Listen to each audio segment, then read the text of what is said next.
Iran Israel চলমান যুদ্ধে আমরা মুসলিমরা কোন পক্ষ নিব, কেননা ইরানি মুসলিমদের আকীদা ও আমাদের আকীদার মধ্যে ব্যাপক পার্থক্য রয়েছে।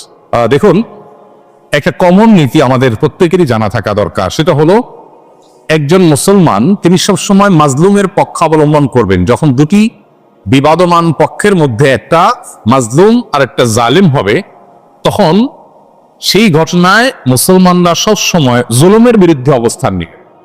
এটা হলো কমন নীতি। এমনকি জুলুমের শিকার মানুষটা যদি অমুসলিম হয়, তারপরেও তার প্রতি মুসলমানের সিম্প্যাথি থাকবে। মুসলমান কখনো জুলুমের সাথে সঙ্গ দিবে না, যদি জালেম মুসলমানও হয়। অতএব আপনার সাথে কোনো মাজলুমের যদি আকীদাগত মতপার্থক্য থাকেও, সেই মতপার্থক্য আপন জায়গায় থাকবে, সেটাকে আপনি রাখবেন, এবং বিরোধিতার জায়গাটা আপন জায়গায় থাকবে। কিন্তু এত সত্ত্বেও যদি সে জুলুমের শিকার হয়, তাহলে আপনি জুলুমের বিরুদ্ধে অবস্থান নিবেন। অন্তত সার্বিকভাবে, সামগ্রিকভাবে আপনি সেটার বিরুদ্ধে অবস্থান নিতে না পারলেও মানসিকভাবে হলেও তার বিরুদ্ধে আপনাকে অবস্থান নিতে হবে। এটি হলো মৌলিক নীতিমালা। মুসলমান কখনো জালেমের পক্ষে যেতে পারে না, মাজলুমের পক্ষ মুসলমান সবসময় নিবে। এক্ষেত্রে সূরা রুমের যে ঘটনা, সেটা আমাদের জন্য একটা বিশেষ নির্দেশনা হতে পারে। সূরা রুমের শুরুতেই আল্লাহ তাআলা যে বলেছেন আলিফ লাম মিম গুলিবাতির রুম, এখানে আমরা দেখেছি যে রোমানদের সাথে তখন পারস্যের অগ্নিপুত্রদের সাথে যে যুদ্ধ হয়েছে, সেই যুদ্ধে মক্কার মুশরিকরা পারস্যদের আর মক্কার মুসলমানেরা সাহাবায়ে কেরাম তারা রোমানদের সমর্থন করেছে। কেন? কারণ রোমানদের সাথে আকীদাগত মতপার্থক্য থাকা সত্ত্বেও তারা আসমানি ধর্মে বিশ্বাসী, মুসলমানরা আসমানি ধর্মে বিশ্বাসী। এই জায়গাতে মিল আছে, এই যে ঐক্যের একটা যোগসূত্র আছে, সেটার ভিত্তিতে তাদের প্রতি সমর্থন ছিল। আর পারস্যের তারা মুশরিক ছিল, ঐক্যের যোগসূত্র ছিল না সে অর্থে, এই জন্য তাদের বিরুদ্ধে ছিল।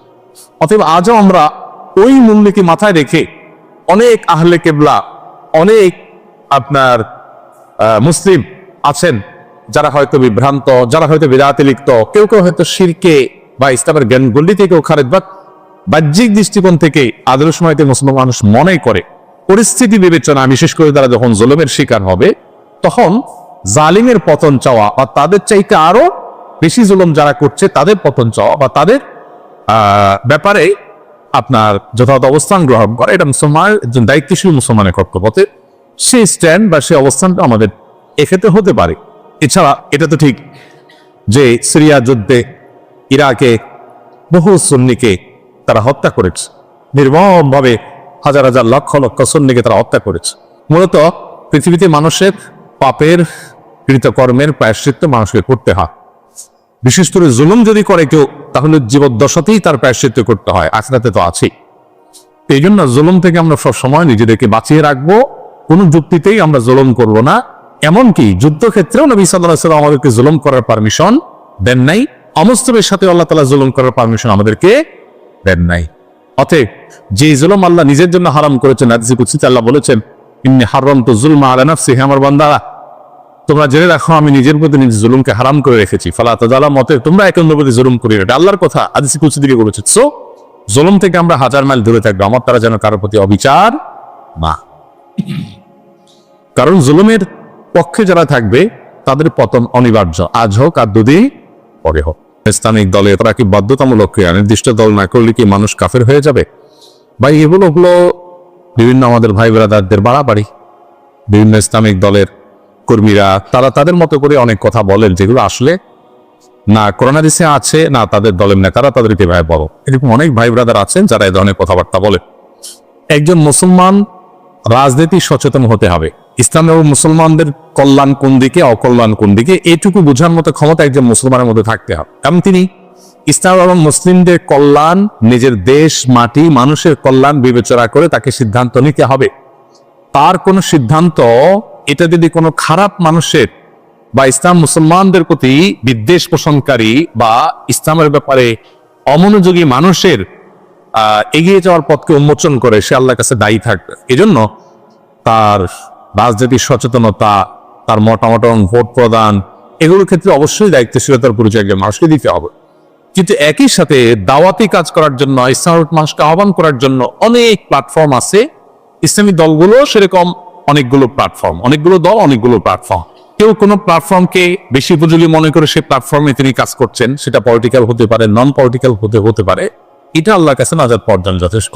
মৌলিকভাবে মুসলিমদের যে মূল ধারা আছে, সেই ধারার মধ্যে আবার বহু উপধারা, বহু প্ল্যাটফর্ম আছে, সেগুলোর বাইরে এসে মূল ধারার সাথে যাতে কানেক্টেড থাকে মুসলমানরা, সেখান থেকে বিচ্ছিন্নতাবাদের দিকে যেন না যায়, নিজস্ব কোনো মতবাদ যেন তৈরি না করে, আলাদা কোনো আপনার গিরিপথ যেন তৈরি না করে, এই ব্যাপারে শরীয়ত আমাদেরকে সতর্ক। যাতে ঐক্যবদ্ধ থাকার মানে হলো সেটা কোন একটা বলয় বা প্ল্যাটফর্ম বা কোন একটা সংগঠন, সাংগঠনিক পরিচয়, পলিটিক্যাল হোক নন পলিটিক্যাল হোক, এ ধরনের প্ল্যাটফর্মে কাজ করলে কাজের সুবিধা হয়, সন্দেহাতীত ভাবে সেটি জায়েজ। কিন্তু সেটা করতে গিয়ে যদি আমরা অন্ধ হয়ে যাই, আমাদের ওয়ালা বাড়াটা যদি তলকে ঘিরেই হয়ে যায়, আল্লাহ তার রাসূলের জন্য না হয়ে যদি সেটা সীমাবদ্ধ এবং সীমিত একটা চিন্তার জন্য হয়ে যায়, তাহলে সেটা আবার গুনাহের বিষয়ে হতে পারে। এজন্য বিষয়গুলোকে পার্থক্য করা, পরখ করা, ইম্পর্টেন্সি এবং গুরুত্ব বোঝার পাশাপাশি কতটা ইম্পর্টেন্ট শরিয়াতে সেটাও বোঝা গুরুত্বপূর্ণ। আমরা অনেকে এক্ষেত্রে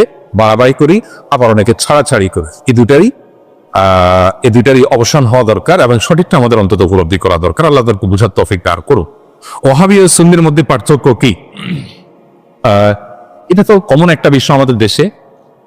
সৌদি আরবের আব্দুল ওয়াহাব নজদীর অনুসারী যারা, বিশেষ করে যারা বেদাত এবং শিরকের ব্যাপারে একটু বেশি কঠোর এবং সচেতন, আমাদের সময় তাদেরকে ওয়াহাবি বলে মানুষ ঠিক। যদিও ওয়াহাবি হওয়াটা কারোর কাছে গৌরবের, আবার কেউ এটাকে গালি হিসেবে দেয়। আবার এর বিপরীতে যারা আহলুস সুন্নাহ জামাতের অনুসারী বলে দাবি করেন নিজেদেরকে, তারা নিজেদেরকে সুন্নি হিসাবে পরিচয় দেয়। তাদের ব্যাপারে আবার ওয়াহাবি পরিচয় বা ওয়াহাবি ট্যাগ যাদেরকে দেওয়া হয়, তাদের দৃষ্টিভঙ্গি হলো যেরা বেদাতের ব্যাপারে অনেক বেশি তারা আপনার শিথিল এবং বেদাতে অনেক বেশি লিপ্ত। এখানে অবশ্য বেদাতের সংজ্ঞা পরিচয় নিয়ে নানাবিধ মতো পার্থক্য আছে। এটা এমন একটা বিষয় যে এগুলো চাইলেই আমরা এই বাউন্ডারি গুলো দূর করে ফেলবো, এই ওয়াল গুলো দূর করে, দূরত্ব দূর করে সব একাকার করা সম্ভব না। তবে হ্যাঁ, পুরো মুসলমানের মধ্যেই মৌলিক কিছু বিষয় আছে যেগুলোতে কোনো পার্থক্য বা ভিন্নমত থাকার সুযোগ নেই। এর ভিতরে একটা হলো আবার কিতাবুল্লাহ এবং সুন্নাত রাসূলুল্লাহর অনুসরণ করো, এর মধ্যেই নাজাত, এটাই হলো সেফ এবং নিরাপদ পথ। অতএব আমরা যত বেশি সুন্নাহর কাছাকাছি থাকবো বা সুন্নাহর উপরে থাকবো, তত বেশি আমরা নিরাপদ থাকবো ইনশাআল্লাহ। কিয়ামতের আগে বহুবিধ দল এবং ফেরকা তৈরি হবে। নবী সাল্লাল্লাহু আলাইহি ওয়াসাল্লাম বলেছেন, কুল্লুহুম ফিন-নার ইল্লা বিল্লাতি ওয়াহিদা। এর মধ্যে একটা ফেরকা নাজাত প্রাপ্ত হবে। তারা কারা?